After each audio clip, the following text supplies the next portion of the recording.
दोन संख्यांची बेरीज किती आहे? 9,87,654 आहे. जर एक संख्या दुसरीपेक्षा 20,100 ने मोठी असेल तर दोन्ही पैकी मोठी संख्या कोणती? मोठी संख्या बरोबर x मानू. मोठी संख्या बरोबर x मानू. मग आता मोठी संख्या जर x असेल तर लहान संख्या काय होईल बघा. आता ही काय म्हणते? दुसरी संख्या कशी आहे? 20,100 ने मोठी आहे. आता मोठीच जर x असेल तर दुसरी संख्या 20,100 ने लहान असेल का नाही?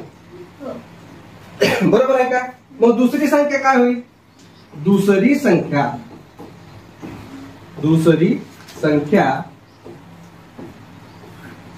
बरोबर x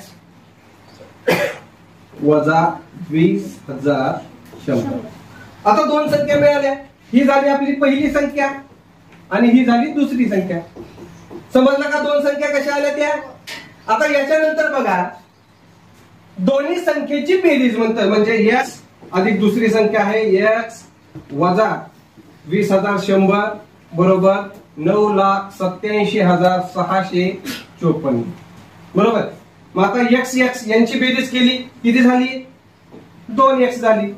आता या ठिकाणी वजा 20,100 बरोबर 9,87,654. हे 2x कसं आलं समजलं का? समजलं का? आता बघा या ठिकाणी 2x ठेवलं. आता या ठिकाणी बरोबर चिन्ह आहे. या ठिकाणी वजा 20,100 आहे. इकडे गेल्यावर काय होतं? अधिक होतं. बरोबर.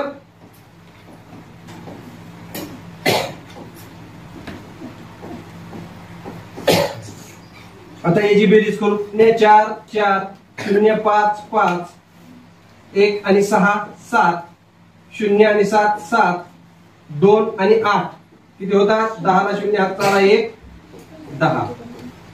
या दोन्ही मध्ये कशाचं चिन्ह असतं? गुणाकाराचं चिन्ह असतं. या दोन्ही मध्ये गुणाकाराचे चिन्ह असतं. ज्या वेळेला कोणतं चिन्ह नसतं त्यावेळेला तिथं गुणाकाराचं चिन्ह आहे असं समजून धरायचं. ठीक आहे. मग आता इथं बघा या ठिकाणी काय आहे? 10,07,754 आणि गुणाकारातलं 2 आलं खाली भागाकार. बरोबर. बे 1 बे 5 10 0 0 बे 3 6 1 उरला बे 7 14 बे 8 16 1 उरला बे 7 14 आणि बे 7 14. म्हणजे उत्तर किती आलं बघा? 5,03,877. आता हेच उदाहरण आपण शॉर्ट ट्रिकने सोडून बघूयात. 9,87,654 अधिक 20,100 बरोबर. याची करायची बेरीज. 4 4 5 0 5 6 आणि 1 7 7 7 8 आणि 2 10 ला 0 हाताला 1 9 आणि 1 10. उत्तर आलेलं आहे 10,07,754. आता काय करायचं? त्याला भागिले सरळ 2 करायचं. मग बघा बे 1 बे बे 5 10 0 जशास तसं घेतलं.